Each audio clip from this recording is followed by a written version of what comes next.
Buenas tardes. Vamos a presentar la producción, aplicación y comparación de modelos matemáticos de impulsores de combustión interna en un simulador de conducción. Los autores, quien les habla, doctor ingeniero Gustavo Rubén Dirrado, de la Facultad de Ingeniería de la UNE, el doctor Daniel Sergio Presta García, del Departamento de Ingeniería de Producción y Transportes de la Universidad Federativa de Río Grande do Sul, Porto Alegre, Brasil. Es importante aclarar que este trabajo se realiza como parte de un proyecto mayor de desarrollo de un simulador de conducción de vehículos inmersivos, es decir, puede ser utilizado con casco virtual o con pantallas, y que puede accionar en solitario, es decir, el simulador puede funcionar el vehículo solo o interactuar con otros vehículos, que es un tránsito conformado por vehículos inteligentes. Aquí vemos una captura de pantalla que logran interactuar entre sí. Esto se realiza en entornos virtuales que son relevados de proyectos viales existentes o de proyectos en ejecución. En el lado derecho tenemos la vista del simulador con un vehículo adelante y un vehículo atrás visto por el espejo. También esto es parte del grupo GISVI, que es un grupo de investigación en seguridad vial conformado por la ya nombrada Universidad Federal de Río Grande do Sul, Universidad Nacional Nordeste y la Universidad de Porto en Portugal.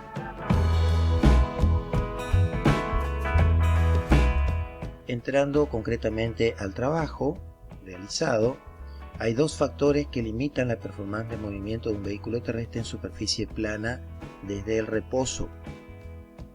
La primera es la interacción que tiene el neumático con la superficie de rodamiento, en donde hay uniones mecánicas y químicas cuando la superficie de rodamiento está pavimentada, sobre todo con asfalto, y cuando esta no está pavimentada, es decir, cuando tengamos una situación off-road, más hay una unión mecánica o un rozamiento que se produce en la interfase, que es mecánico, que le da mayormente la tracción al vehículo.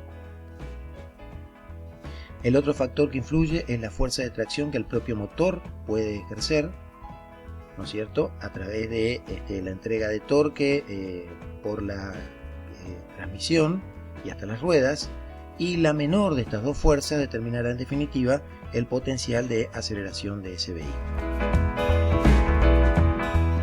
También destacamos que hay dos curvas que caracterizan a estos motores, la curva de potencia y la curva de torque. La curva de torque a carga plena es con la posición del pedal acelerador a 100%.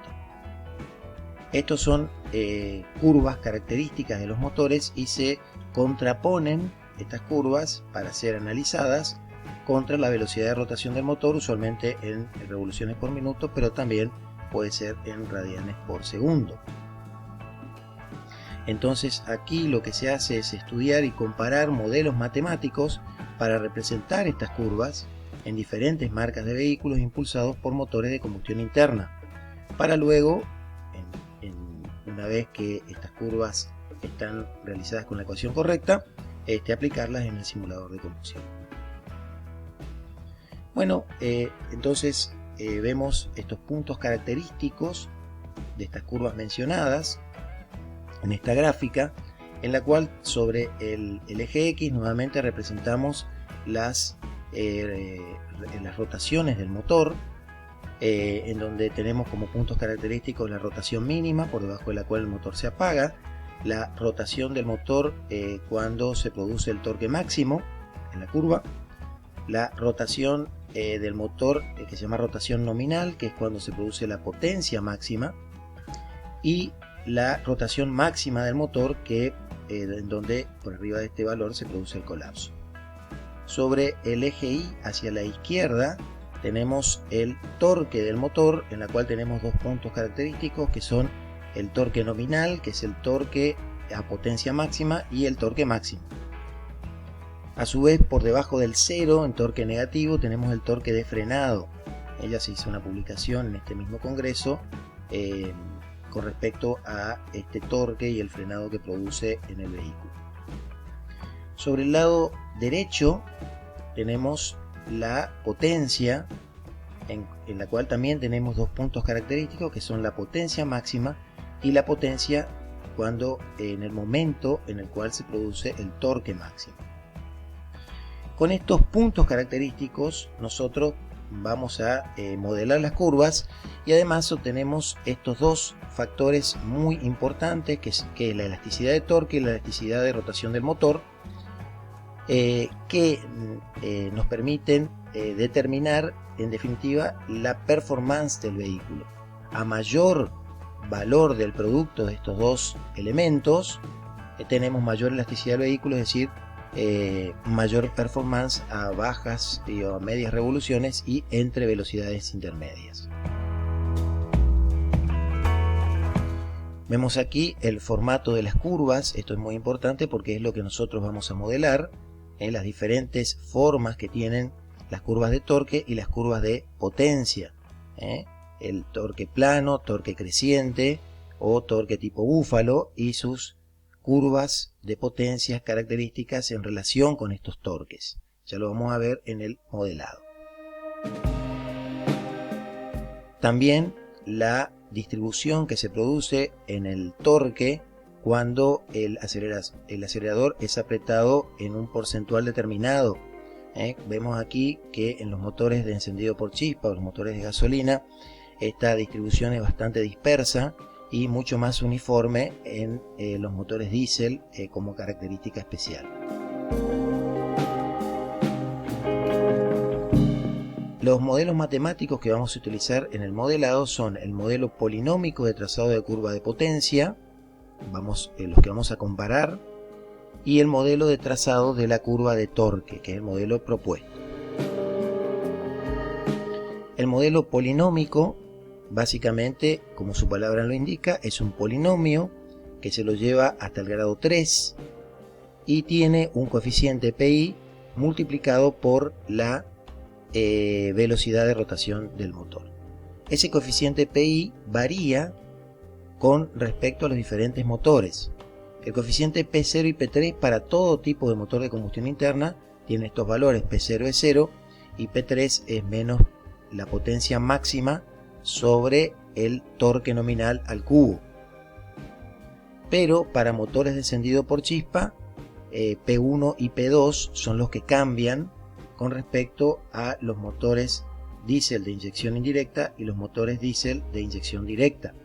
Vemos que aquí los factores de P1 y P2 son 1 y aquí es 0,6, 1.4 para inyección indirecta y 0,87 y 1,13 para inyección directa. Este es el modelado que se realiza en esa curva de potencia. Luego se deriva la curva de torque de esa curva de potencia dividiendo la potencia en cada punto, digamos, de rotación del motor sobre la rotación del motor en ese punto.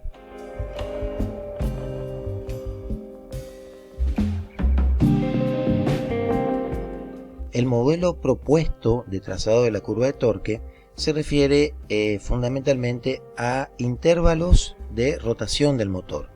El primer intervalo es para una rotación del motor menor a la rotación que le corresponde al torque máximo.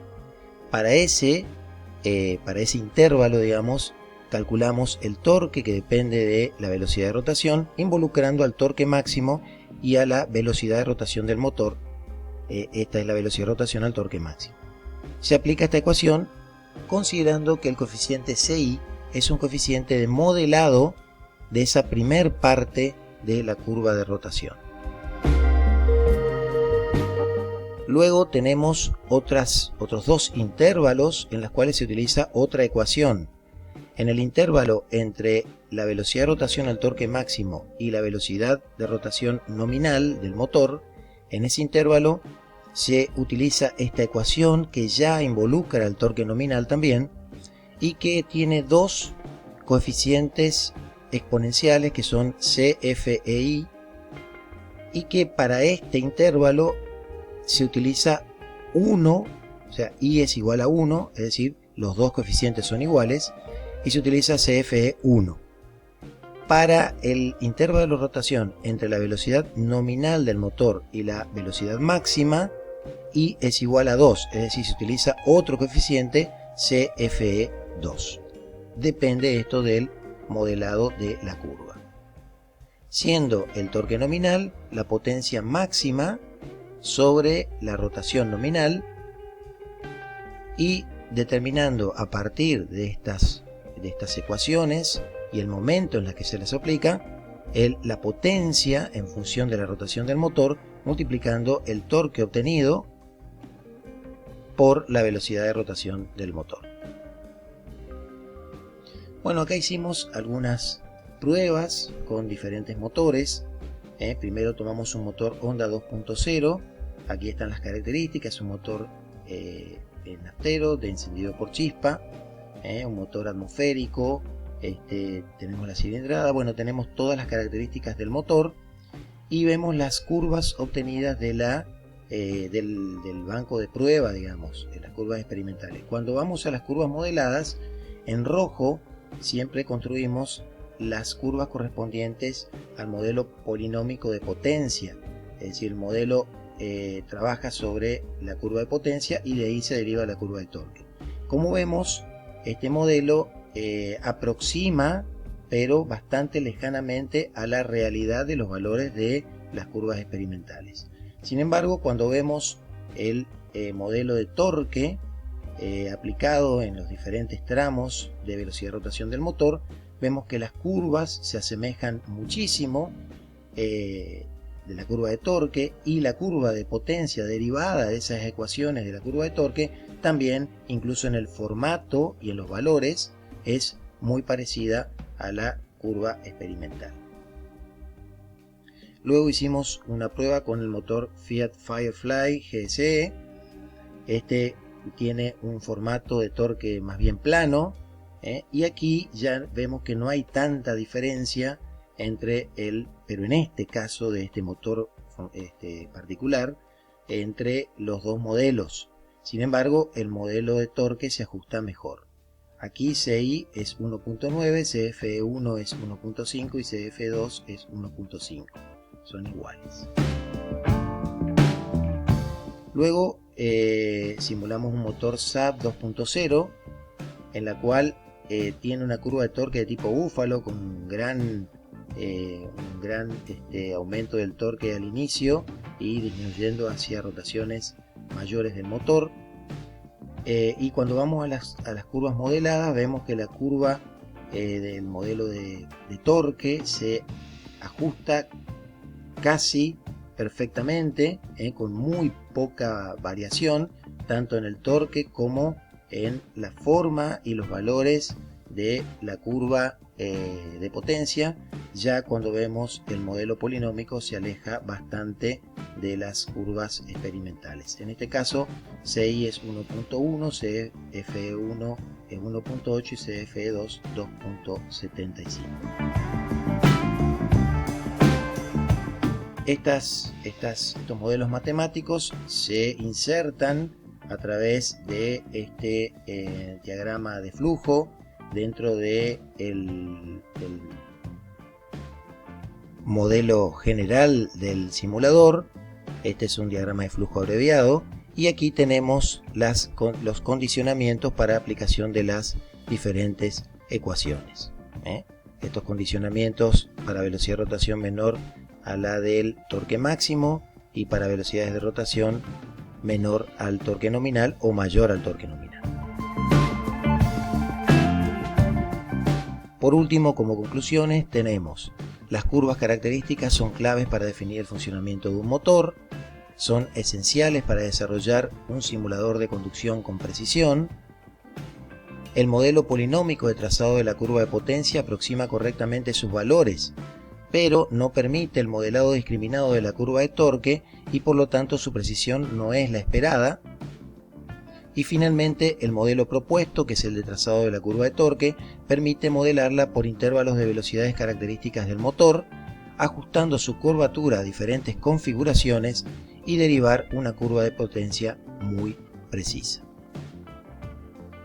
Muchas gracias.